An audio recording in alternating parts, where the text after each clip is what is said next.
Hey YouTube, right here. Sorry, this is going to be a little bit of a political one. But went ahead and found out that there are a couple of governments eyeballing, looking at making it so you have to have basically a TV broadcaster's license to actually have a YouTube channel if you're wanting to make money off of it. I don't know if they're saying that for, like, if someone's doing what I'm doing and not monetizing their videos. But something tells me that would be in there somewhere. Or at the very least, it would get latched on later on. So that's a really dangerous precedent to set. But here's the thing. Broadcasters need a broadcasting license for several reasons. And, I mean, this is primarily in the European countries,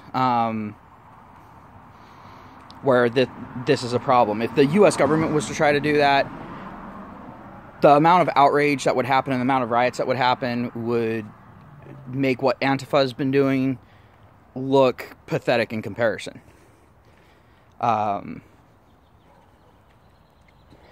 Because at that point, you are censoring free speech. You're holding it to ransom at the very least. Now,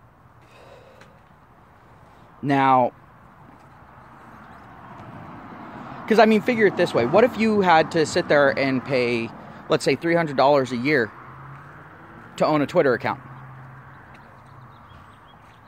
To have a Facebook account?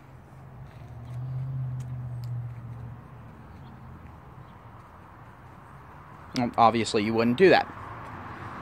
But then how are you going to get your opinion out there? Oh, yeah, talking to people the old-fashioned way. And the only people that are going to be able to get their opinion out there in any real capacity are the super rich, or those who are pretty well off at the very least, and people who have a vested interest in giving you false information. Who have a vested interest in controlling the narrative. Who don't like it when people come out with facts against them. So, the reason why I'm making this video is everyone needs to take a good, long, hard look at this and think about not only the ramifications for now, but also, given what governments are known to do, given what they've done throughout history, where do you think that this is heading?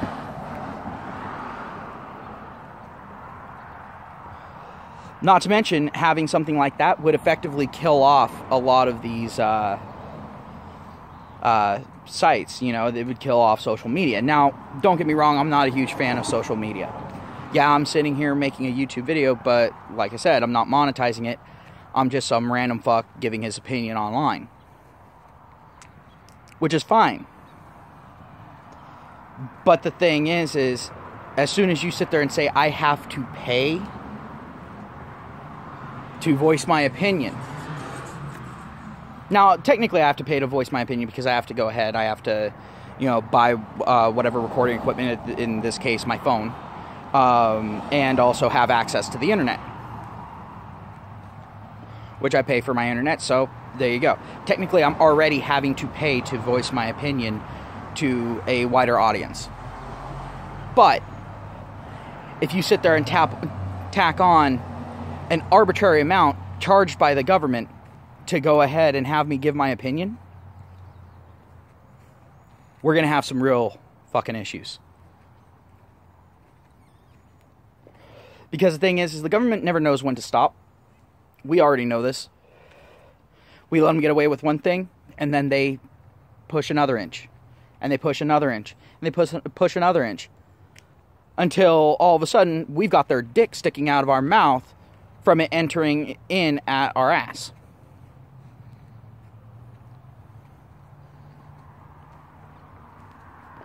So here we are. We're seeing the start of it over in the European countries. And the thing is the U.S. government, I guarantee you, a lot of the people in there would absolutely love to silence a lot of people that are online on YouTube. And it's not just the government either. It's also these mainstream media entities. You know, CNN, Fox, New York Times, so on and so forth. They have a vested interest in shutting other people up. In fact, I still remember when CNN told people that it was illegal for them to view WikiLeaks. That it was illegal for an average citizen to view WikiLeaks. But it was okay for the press to do it. The thing is the press doesn't have access to classified information. They are not allowed to disseminate that information. Period. So if it was illegal for us, it would definitely be illegal for them. They do not have that clearance, and they do not have the authority to disseminate that information.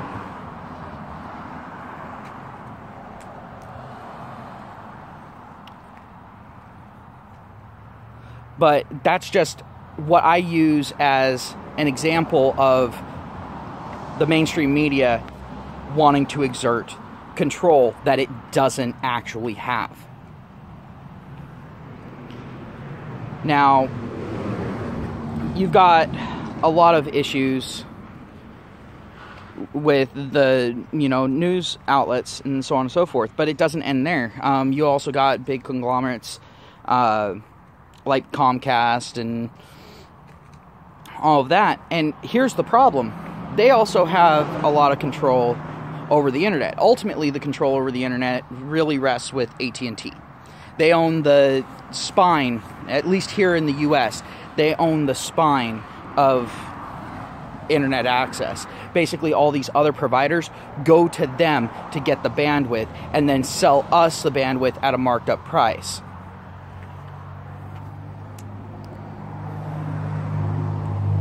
That's what ends up happening. Which, that in and of itself is a problem to me. Maybe I'll make a video on how that's actually technically illegal. But let's just go ahead and leave it at that for right now. The fact of the matter is, though, we now have government trying to come in and charge us extra to voice our opinion on the internet. They have been chomping at the bit for this. They have been afraid of the internet for a long, long time. And this is every government. This isn't, just the European governments. This isn't just the US governments. This isn't just the Canadian government. All the way down the list. Every government is scared to death of social media. And we've seen them slowly trying to chip away at it. But trying to do it so slowly that we don't notice that erosion. Well, sorry, motherfuckers. The genie's out of the bottle. People are figuring this out very, very quickly, and they're spotting it. And a lot of people are getting really uncomfortable with it. And pretty soon, people are going to tell you to start fucking off. And you may have some people that'll sit there and go, oh yeah, censorship is good. And there are people out there that will say that. They're all like, censorship is good as long as you're censoring the people we want you to censor.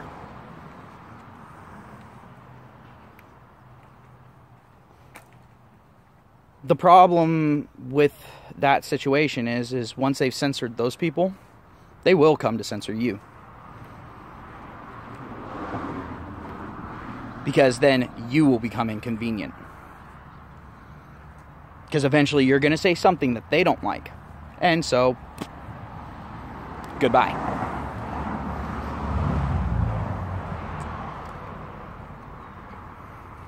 A lot of people think that an authoritarian government is formed overnight. That it's a hostile takeover. That is actually very rarely the case. Typically what it is a hostile takeover happens under the guise of freedom for the people.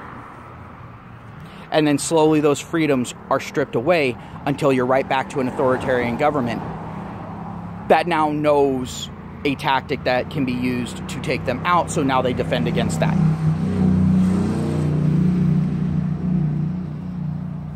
So the problem with this is government as a concept has been around for quite a while, and they're learning all these different ways that it can happen. And they've learned that the way that this starts is through dissemination of information that they don't want disseminated, that they don't want spread around, that they don't want brought into the limelight. So what do? They try to stop the dissemination of that information. But in the past, they've done it in large chunks, and people saw it and fought back. But now they're slowly starting to do it. They're breaking us down into such small subgroups that none of those groups alone can go ahead and fight back. And the thing is once they've been removed from the equation, they don't have a chance to fight back.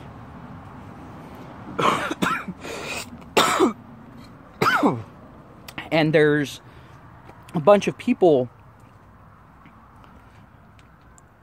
and a lot of them will sit there and have the same general ideas, but they'll have small differences. And it ends up coming down to when they don't have a target anymore, then they start kind of eating each other alive, and they further break themselves down into smaller groups.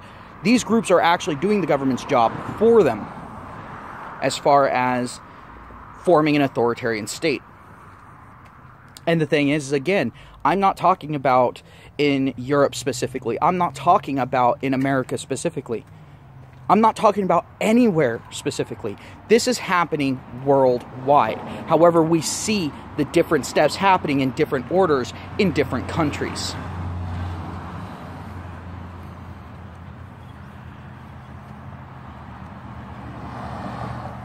The governments have now become afraid of the people, because the government has lost complete and total control, and they don't like that. They don't like being out of control of their citizenry. So what do? They try to press you down with the boot. So here we are. Now, I don't care if you're a social justice warrior. I don't care if you're a MGTOW. I don't care if you're a men's rights activist. I don't care what ideology you practice.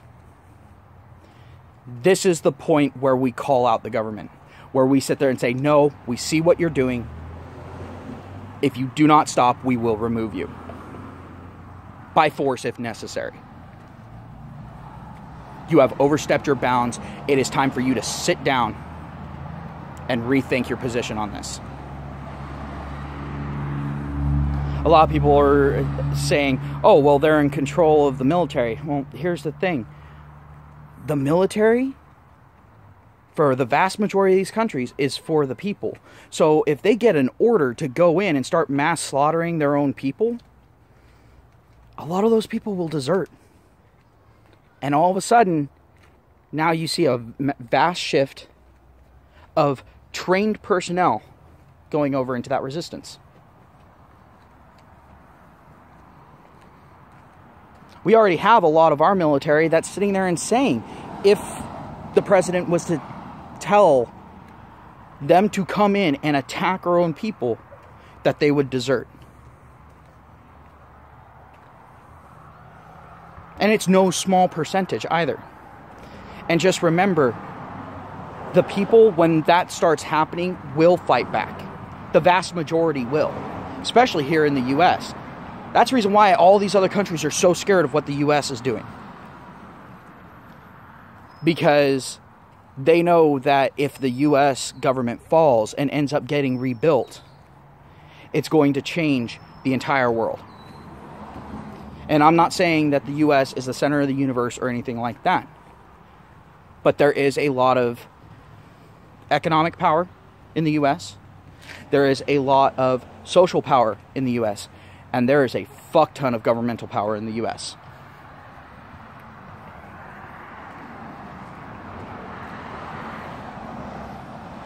That's the reason why Europe is so afraid of the United States. That's the reason why the EU, is wanting to build that military.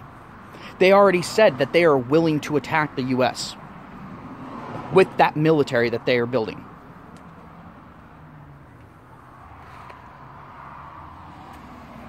And then people wonder why Trump is wanting to align with Russia, another great military power. Say what you will about Russia, but as far as warfare is concerned, those motherfuckers know their shit. The only thing holding them back is the Geneva Convention. And if a war breaks out between Europe and the US and Russia, do you really think the Geneva Convention is going to stand up? Because that is an agreement basically between Europe, all the European governments, America, and Russia. There are other countries that just don't give a shit about it. You got Taiwan, you got China, you got Japan. None of them really give a fuck about the Geneva Convention. The only one that gives even one fuck about it is Japan and nuclear weapons. That's the one part of the Geneva Convention that they fully agree with. Understandable. They took 2 nukes straight to the face. Yeah, I can understand them going, yeah, okay, we've seen what that does. Yeah, it's probably not a good idea for people to be using that. We won't use it on anyone else either. In fact, we're staying way the fuck away from that. But the problem at this point is these governments think that they can go ahead and get away with this. And now they're trying to sit there and say that people talking about what needs to be done if the government keeps going down this path, they're trying to say that that's an extremist view.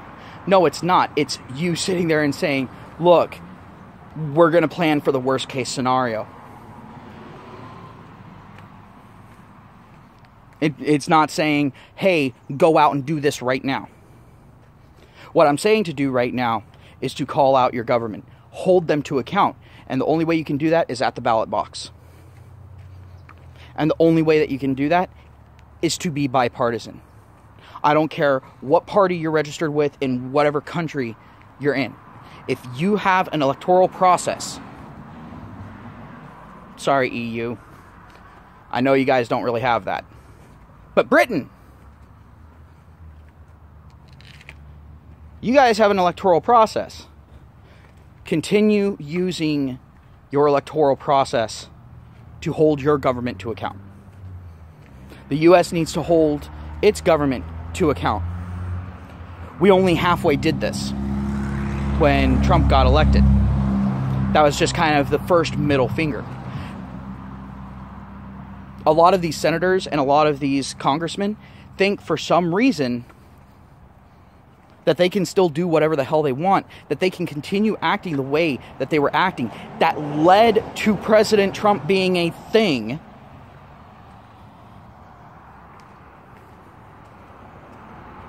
But here's the problem. They're scared of the alternative media. And I'm not talking about alternative facts. Now, a lot of people sit there and say alternative facts. I fucking hate that shit. But I understand that there is certain arguments that does fit.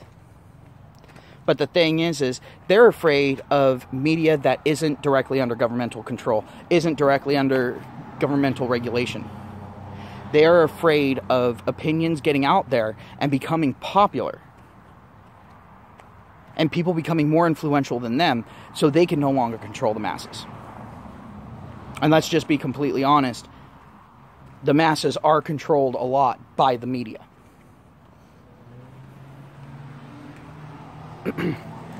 So now they're trying to hit all these alternatives. Like they're trying to hit Google with the whole ad campaign thing. It started with PewDiePie and now it's gone to the entire level from top to bottom. Google's been taking a lot of flack for the policies that it's adopted with YouTube and the way that it's applying those policies now. But the thing is they have to protect their business. I kind of understand it. The problem isn't with Google itself. The problem is with these companies that think that you are stupid enough to think that if their product advertisement comes before someone saying something stupid, that they support that, even though their product advertisement was randomly placed there.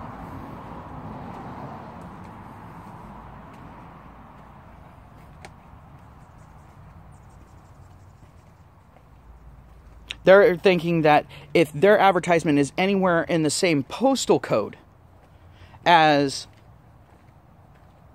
as something that just mentions something like ISIS or something like Antifa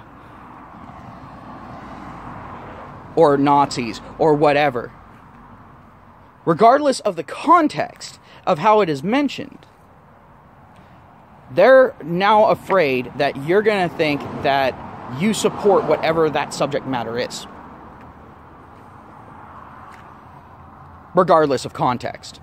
They honestly have been led to believe that you are that stupid.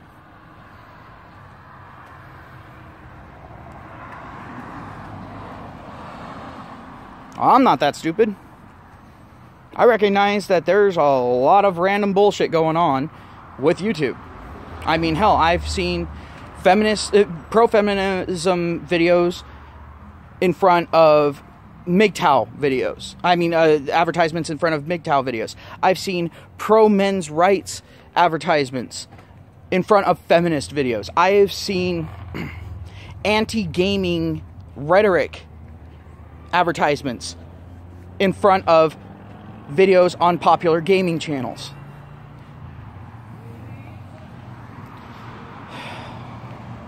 So, go ahead.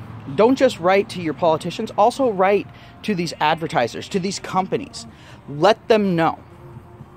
All right? Let them know that you aren't retarded. That you aren't stupid. That you see what's going on. And that you are facepalming so damn hard that you're going to have medical bills pretty soon.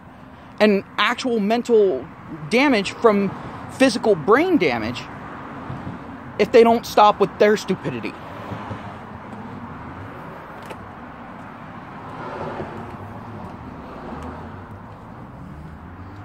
The only way that these people are going to know is by us directly contacting them. Because they sit there and they go out and they do these studies, and the people that are doing these studies are pushing a narrative. One way or the other. There's always some sort of bias there. 1 second. Sorry about that. Another don't look at my penis, look at my car. But like I said, you absolutely have to let these people know directly. And if they're constantly getting emails from people, they're going to have to sit there and take notice eventually. They're going to have to look at these studies and go, well, how in the hell is this study correct saying that 30% of people are this fucking stupid? That 30% of people are this fucking ignorant? When we have millions of people writing in daily.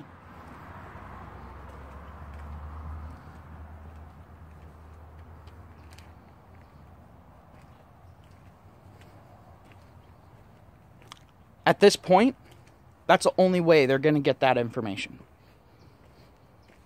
We cannot rely on the scientific field anymore for accuracy as far as these studies are concerned. It has now become such a soft science that it's unreliable. There's confirmation bias that you have to take into account. There's even demographic splits that are actually representative of the demographic split of whatever communities you're testing. Now, when you're talking about YouTube, you're talking about worldwide. All right, let's go ahead and sit there, figure out, all right, what percentage of people of what ethnic backgrounds, what age ranges, so on and so forth, look at these things. And then go ahead and go out and find a random sample size that reflects that. That's the only way you're going to get anything representative. And it's going to have to be a worldwide study, because you're going to have to go to different cultures and talk to people in these cultures from these internal demographics. It is not a simple thing of just running out onto the street, asking 100 random people and go, oh, well, that's a good sample size. Hell, even if it's 1,000 random people. If you are in the same country, if you are in the same culture, you're going to have skewed results.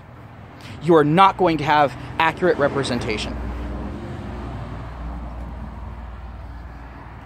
But that's the problem. They're trying to use micro demographics to explain the macro. That doesn't work.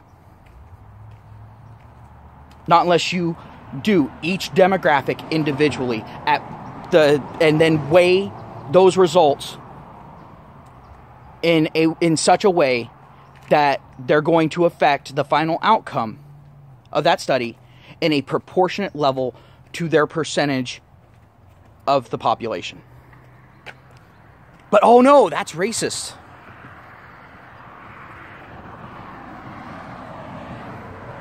And that's the big problem right there. People are so afraid of diversity, that claim to be for diversity, that they're unwilling to recognize that, yes, there are differences between people coming from different ethnic backgrounds, being raised in different environments, being raised under different social circumstances. All of this changes people. That is what shapes people. Now you have physical aspects, and yet another, don't look at my dick, look at my car. A lot of those around here. So, ladies, stay away from Northern California. You're not going to be happy. But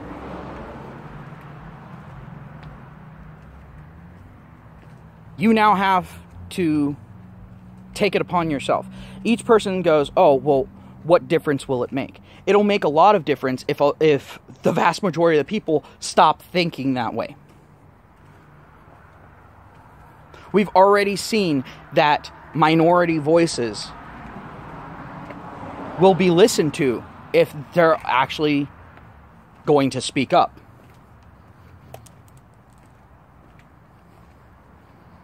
I mean, hell, we'll be nice. We'll be nice here, and we'll say that a quarter of the population is feminist. Yet, they seem to have the loudest voice at this point. Why is that? Why is, a quarter or less of the world population calling the shots? Because they're talking. Because they're taking the opportunity to call those shots.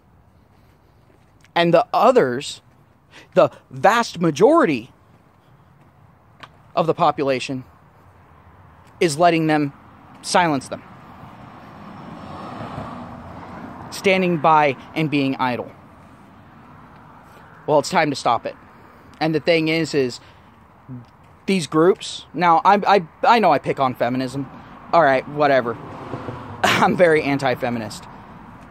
I'm very much so for equality, but I am not for feminism, because feminism has stopped being about equality. It stopped being about equality a long time ago. In fact, if you really look back on it, if you really look back at the history of feminism and where it was born, how it came about, it has never actually been about equality. It has always been about pursuit of power.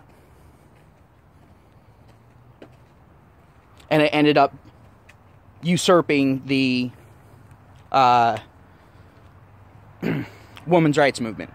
But again, that's for a completely different video. That would probably be about a 3-hour long video. I ain't doing that. Sorry guys, I'm way too lazy.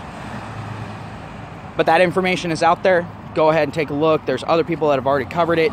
So at that point it would just be repetitive. But right now we're talking about the governments. The reason why I brought those up is because these groups are what is behind this. These groups are the ones that want to silence anyone who disagrees with them. because they know that in an outright argument, they are going to lose. Because the facts are not on their side. And anyone can sit there and poke holes in any of their studies with a pinky. And zero pressure behind it. Just coming anywhere near it with any kind of logic, the entire study falls apart. It won't stand up to any kind of scrutiny. So, go ahead, be active. Actually call your politicians. Call these, email these large businesses. Let them know, hey, I don't care where your advertisement pops up. It's not going to change my opinion of your brand. Because if these large corporations get behind that free speech movement, then these groups that are wanting to silence you, silence me, silence anyone that speaks out against them, will have absolutely no power.